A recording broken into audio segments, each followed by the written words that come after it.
Assalamualaikum warahmatullahi wabarakatuh.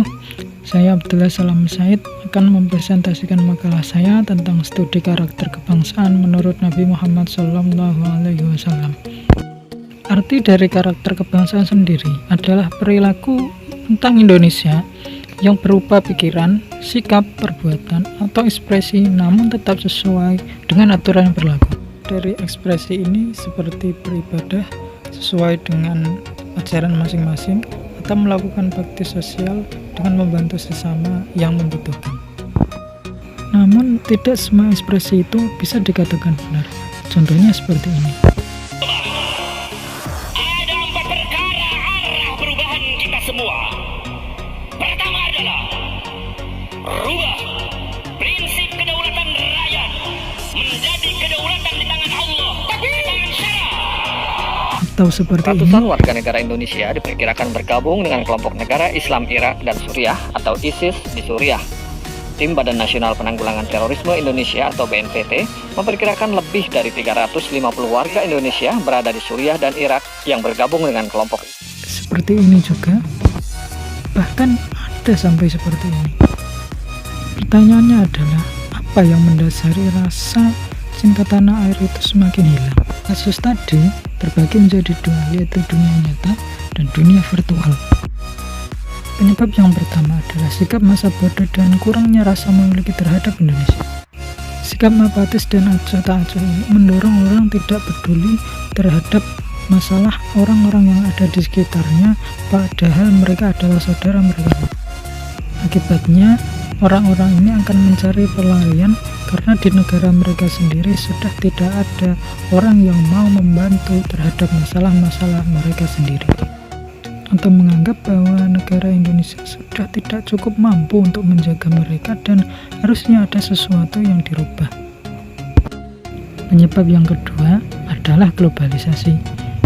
Banyaknya platform media sosial yang mudah sekali digunakan oleh siapapun dan juga pertukaran informasi yang sangat cepat terkadang memang membawa kebaikan seperti ilmu pengetahuan, namun tidak jarang juga membawa keburukan berupa ketergantungan.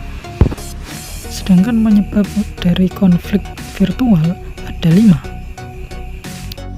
yaitu adanya kesalahpahaman, memakai isu sensitif dan sara, cyberbullying, dan egosentris, atau keinginan untuk menang sendiri dan tidak peduli terhadap orang lain. Sikap egoisme atau egosentris ini sering sekali menjadi bibit atau benih terjadinya konflik. Tapi tunggu, bukankah konflik ini sudah ada sejak zaman dahulu? Pada abad ke-7 Masehi atau ke-1 Hijriah, banyak sekali konflik saudara yang terjadi pada suku-suku Arab. Lalu bagaimana Nabi Muhammad mengatasi masalah-masalah tersebut? Ada 3 hal yang dilakukan oleh Nabi dalam mengatasi masalah-masalah ini. Yang pertama adalah menumbuhkan ikatan persaudaraan antara sahabat Muhajirin dan sahabat Ansar. Ikatan inilah yang menjadi perekat mereka terhadap kepercayaan satu sama lain, mendorong mereka dalam menghadapi musuh dan untuk mencapai kemajuan yang akan datang. Yang kedua adalah bahasa pemersatu. Rasulullah pernah bersabda, "Aku mencintai Arab karena 3 hal. Karena aku orang Arab, Al-Quran memakai bahasa Arab, dan bahasa ahli surga adalah bahasa Arab."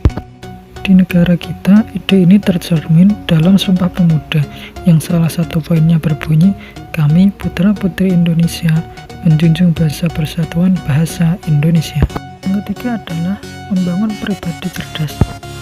Pada zaman yang serba canggih ini, banyak sekali beredar berita-berita palsu dan hoax yang tersebar di media sosial yang disebarkan oleh oknum-oknum yang sangat tidak bertanggung jawab.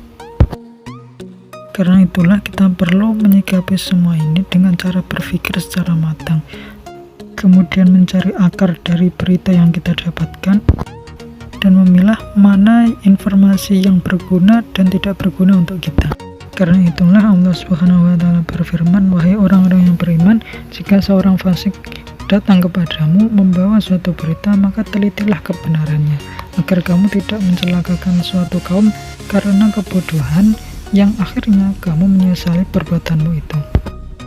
Walaupun ada banyak konflik di negara kita, kita patut masih bersyukur bahwa masih ada semangat kebinekaan di dalam dada kita, dan bendera merah putih masih tetap berkibar di bumi pertiwi tercinta kita ini. Terima kasih atas waktunya dan perhatiannya. Sekian presentasi dari kami. Assalamualaikum warahmatullahi wabarakatuh.